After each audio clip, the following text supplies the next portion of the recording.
اور जम्मू कश्मीर में आम चुनाव आखिरी पड़ाव पर पहुंच गया है। 25 मई को अनंतनाग राजौरी सीट पर वोट डाले जाएंगे, इसलिए सियासी पार्टियां तशहीरी मुहिम में पूरी शद्दोमत से जुट गई हैं। उमर अब्दुल्ला की ऐश मकाम में रैली है, जबकि डीपीएपी सरबराह गुलाम नबी आजाद बसखूद देवसर में ट्राइबल कम्युनिटी से खिताब करेंगे। वहीं अपनी पार्टी का वर्कर्स कन्वेंशन है। डीएचपुरा में वर्कर्स कन्वेंशन से अल्ताफ बुखारी खुद खिताब करेंगे। ख्याल रहे कि अनंतनाग राजौरी लोकसभा सीट पर 7 मई को चुनाव होने थे, लेकिन खराब मौसमी हालात के पेश नजर इलेक्शन कमीशन ने इसे मौखर कर दिया था। अब यहां 25 मई को इंतखाबात होंगे।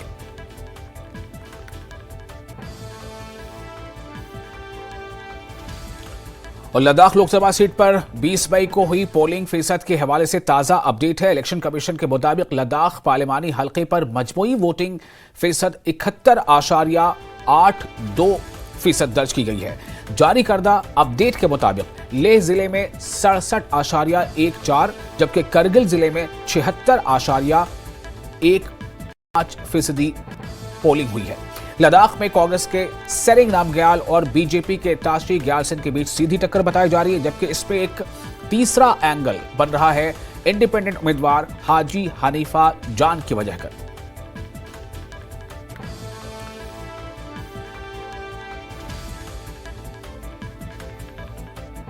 और पुंछ में पीडीपी सरबराह महबूबा मुफ्ती ने प्रेस कॉन्फ्रेंस में बीजेपी पर जमकर निशाना साधा। उन्होंने कहा कि महबूबा मुफ्ती को चुनाव से दूर रखने के लिए बीजेपी कुछ भी कर सकती है। उन्होंने पुंछ के लोगों से कहा कि वो कोई फतवा लेकर पुंछ नहीं आई है। महबूबा मुफ्ती ने दावा किया कि इस वक्त माहौल पीडीपी के हक में है। बीजेपी की जितनी प्रॉक्सीज हैं, हम उन्हें हरा रहे हैं।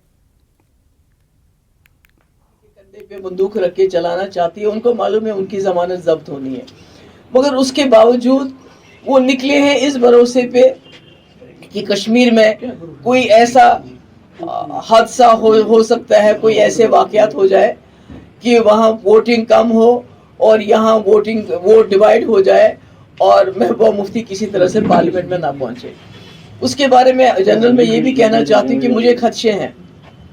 इस वक्त मुझे खदशा है, जो लोगों का माहौल है वो पीडीपी के हक में है, खासकर जवानों में, पढ़े लिखे लोगों में जो माहौल है वो ये बन रहा है कि अगर जम्मू कश्मीर में अगर कोई आवाज़ जो हमारी बेरोज़गारी, बेकारी, हमारे मसले, हमारे तशख़्ख़ुस, हमारी पहचान, मतलब बीजेपी तो कह रही थी यहाँ इंडस्ट्री लगाएंगे, रेत बाजरी भी अब बाहर के लोगों को दे रहे हैं, वो हमारी जो कॉन्ट्रैक्ट्स हैं वो भी बाहर के लोग, शराब की दुकानें उसका लाइसेंस बाहर के लोगों को पीने के लिए यहाँ, तो जिसका ये बहुत ही नुकसान ये हो रहा है कि हमारे बच्चे ड्रग एडिक्ट हो रहे हैं, बेरोजगारी पूरे है। तो अगर कोई बात कर सकता है, वो लोगों को लगता है कि वो पीडीपी के प्लेटफॉर्म पे वो बात हो सकती है, इसलिए उसको रोकने के लिए मुझे डर है, क्योंकि भी पहलगाम में आज तक कभी भी टूरिस्ट पे हमला नहीं हुआ है, कभी भी टूरिस्ट पे हमला नहीं हुआ। ये जो हमले हो रहे हैं इसका मुझे लगता है गवर्नमेंट को इन्वेस्टिगेशन करना चाहिए, इसका देखना चाहिए उस जमात के साथ इसका कनेक्शन तो नहीं है जो जम्मू कश्मीर में सबसे ज्यादा हवाला पैसा जिन्होंने मिलिटेंसी के लिए लाया है। मैं किसी का नाम नहीं लेना चाहती हूँ, अगर आप लोग पता करना चाहें आपको पता चलेगा कि हवाला का पैसा कश्मीर में मिलिटेंट्स तक, कश्मीरी जो लीडर थे उन तक किस ने पहुंचाया, और वो कनेक्शंस उनके अभी भी दुरुस्त हैं, बिल्कुल बाकी है उनके वो कनेक्शंस, और वो उन कनेक्शंस का इस्तेमाल करके इस वक्त कुछ भी करवा सकती है ताकि कश्मीर में पोलिंग जो है कम रहे। तो मुझे ताजुब है कि बीजेपी जो बड़े अपने आप को देशभक्त कहते हैं, ऐसी जमातों का भी साथ दे रहे हैं कि जो हवाला में मुलविस रहे हों, जिन्होंने कश्मीर में जो खून खराबा हुआ है उसमें उनका डायरेक्ट रोल रहा है, क्योंकि पैसा पाकिस्तान से जो आया वो उन्हीं के ज़रिए, हवाला के ज़रिए लोगों तक पहुँचा, और कुछ पे उन्होंने अपना बिजनेस भी एस्टैब्लिश किया। सारा पैसा तो नहीं गया वहाँ, कुछ भी अपना बिजनेस भी एस्टैब्लिश किया।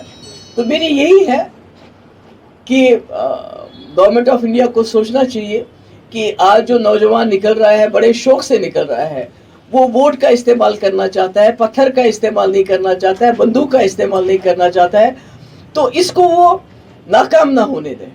अगर आज उन्होंने फिर इलेक्शन में, जैसे मैंने सुना है, जैसे हम देखते भी हैं, चाहे वो मजहबी लीडर हो, चाहे वो उल्मा हो, चाहे वो ऑफिसर हो, सबको धमकाया जा रहा है, और उसमें मुझे खुशी है, मुझे फख्र है कि जो कौम है, पहाड़ी कौम बड़ी बहादुर कौम है।